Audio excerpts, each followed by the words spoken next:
guys, it's Enoch here from the Meta Gang. I'm going to be bringing you all a deck profile today for one of my favorite decks. It's the Prank Kids. So we'll go ahead and get right into this. First off, I run pretty well 3 of each Prank Kid monster just because there's not enough support to really make it any better.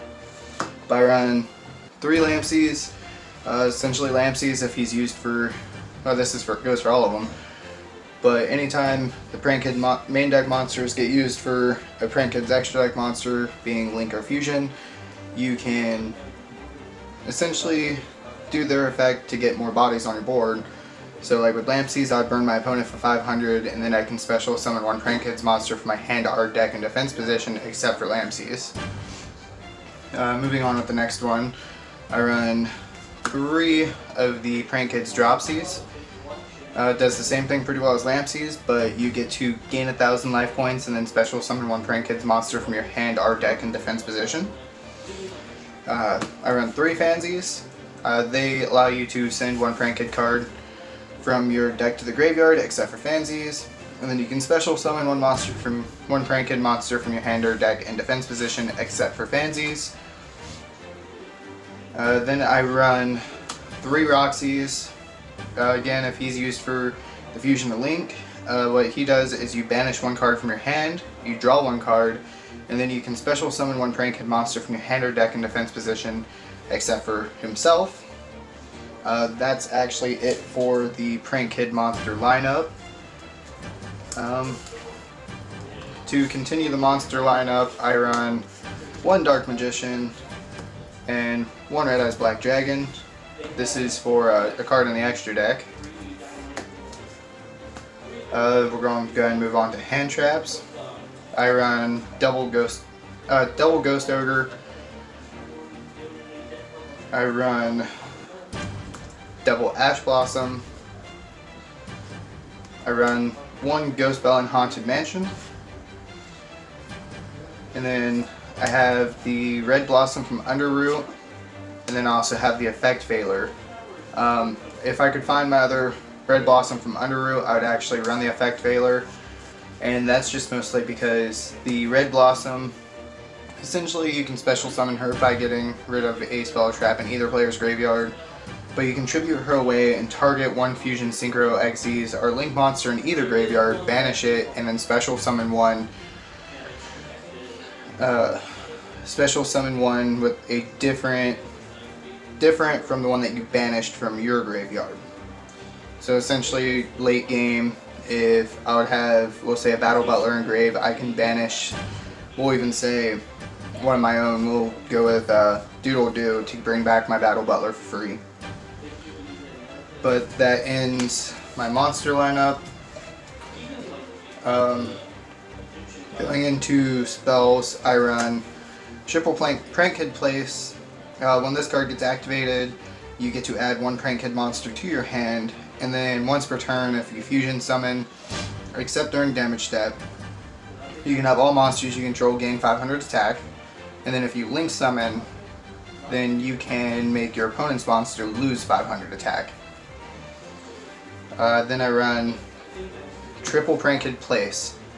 This card essentially is a play extender. You can discard a Prank Kid card, special summon 1 token, and then you can use that token to go into your extra deck. But then during end phase, you can shuffle 3 Prank Kid cards back from your graveyard into your deck to keep recycling resources, and it also has the added benefit of you get to draw 1 once you put some resource back into your deck to keep going further. I only run the 2 Prank Kids Pandemonium because it locks you into Prank Kids, so it's kind of a little harder to play around depending on what I'm doing and what I need. But essentially with Pandemonium, I can Fusion on my turn or my opponent's. I'm running 3 original polys just because, in my opinion, the original poly is probably one of the strongest polys that you can run. I'm running 1 Thunder Dragon Fusion just because late game you can use it to make your Battle Butler if you have the Roxy's, Fansies, and Dropsies, not Roxy's, Lampsies, Fansies, and Dropsies in grave. You can shuffle them back, make your Battle Butler. The one instant fusion, which would be for Rocket Ride, for pretty well anywhere in the game, as long as you have the resources in grave. I run the one called by the grave, just because depending on what part of your combo you're in, if you get hand trapped, it could possibly just stop your whole play. So since I'm only allowed the one, I'm gonna run it so that way my plays will possibly still go through, as long as, you know, the heart of the cards are there. Then I run the one Red Eyes Fusion. For my traps, I run 2 Pranked Plans. Essentially, during the main phase, I can essentially activate this card, then immediately link summon 1 Pranked monster using monsters I control. If this card is in the graveyard, I can banish it, shuffle back any number of Pranked cards, and make my opponent's monster lose 100 attack for each, which is really nice if you have a smaller body on the board. You can banish it, make your opponent's beat stick a little bit less, so I can still get through. And then last, for the main deck, I run 2 Infinite Impermanences. Essentially another just, I'm going to stop your monster effects on board to try to slow you down, whereas I'm going to try to maintain my speed. That's it for the main deck. Now the extra deck is where I seem to enjoy Prank Kids the most. I run 3 of the Prank Kids Meow Meow Moo, and only reason why is because it's a great play starter. If you start even with just 1 Prank Kid monster in hand, you can summon it, send it away, link summon this, and you just kind of go off from there. But essentially, you can banish this one from your graveyard, and some of your bigger monsters in the extra deck, you can activate their effects on your opponent's turn without actually losing your monster. I run 2 Doodle Doo.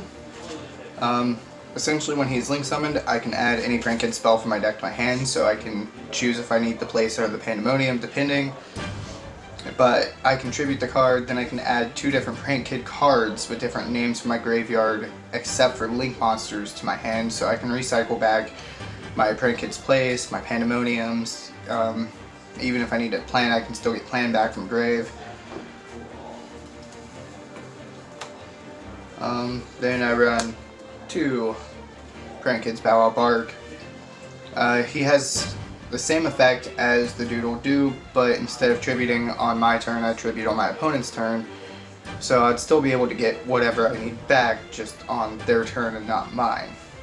But again, using this, if I have certain resources in hand and we'll say Pandemonium on board, I'll be able to pop this, get my resources back to hand, activate Pandemonium, go further. For the last link monster, for the Prank Kids, I run 1 Prank Kids Rip Roaring Rooster. There's not really much to say about him except for he's a Harpy's Feather Duster. Any given time, you can tribute him and wipe out your opponent's backboard. And going into fusions, I run 2 Prank Kids Rocket Ride. Essentially, with this one, if he is fusion summoned, then during turn, you can make him lose 1,000 attack and he can attack your opponent directly. Or you can tribute him and target 2 Prank Kid non-fusion monsters in my graveyard with different names and special summon them. And the only downfall is they can't attack that turn, so if I would have the Rip Roaring Rooster in grave, I can bring him back, but he's just going to sit there for a turn because he can't attack, but I can Harpy's Feather Dust later. I'm running 1 Prank Kids Weather Washer.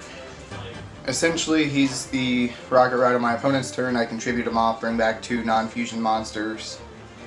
But his added effect is essentially my opponent can activate cards or effects until the end of the damage steps, so you can't activate, we'll say for elemental heroes, you can't activate Mass Change or Mass Change 2 during battle to push for that more damage.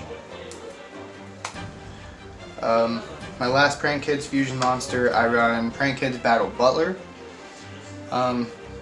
he's essentially a Raigeki, and as long as, like, for him, our Rip-Roaring Rooster, as long as you have Meow Meow Engrave, you can tribute that, and or banish it instead of tributing your Battle Butler to Raigeki, your opponent's monster. So during their, if they do their whole turn, set up this amazing board, and they're like, okay, well, I'm gonna go into battle phase, you can be like, okay, well, I'm gonna go ahead and use Battle Butler, I'm gonna tribute off Battle Butler, Raigeki your board, now you have nothing, no monsters. Really fun to chain off with Rip-Roaring Rooster. For non-prank kids, I run the one Totally Awesome, just because he's totally awesome. He's a really good negation.